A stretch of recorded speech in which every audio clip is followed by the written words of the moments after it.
of last week, the Magpies had won just one league game all season. Well, now they've won 3 and they've shot up to 14th place. That's ahead of Sunderland on goal difference. A crowd of 44,000 at St James's Park was disappointing by Newcastle standards, but last night's result was just what they needed.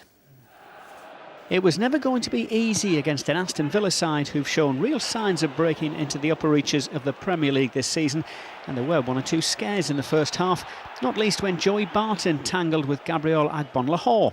And Barton's supposed to be keeping his nose clean.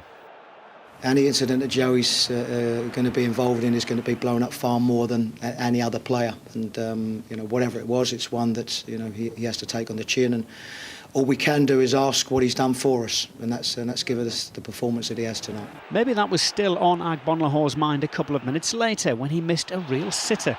So it was all square at the break, and the Magpies stepped it up in the second half, and it was from Barton's pass that Obafemi Martins made the breakthrough. A great shot from outside the box, and if the somersault wasn't up to his usual standards, well, who cares? Martins wrapped it up 8 minutes from the end after good work down the left by Jonas Gutierrez. That weird time Derby defeat is the only blemish on Joe Kinnear's 5 games at the helm. So is he the one the players want to see in charge long term?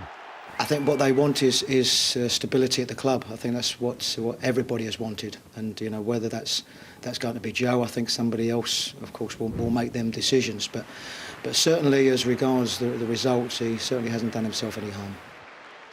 Joey Barton, by the way, won't face further action as a result of that incident with Gabriel Agbonlahor.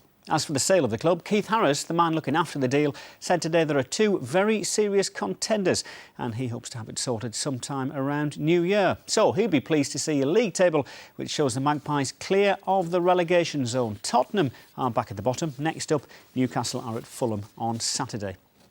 Down in League One, though, the table makes uncomfortable...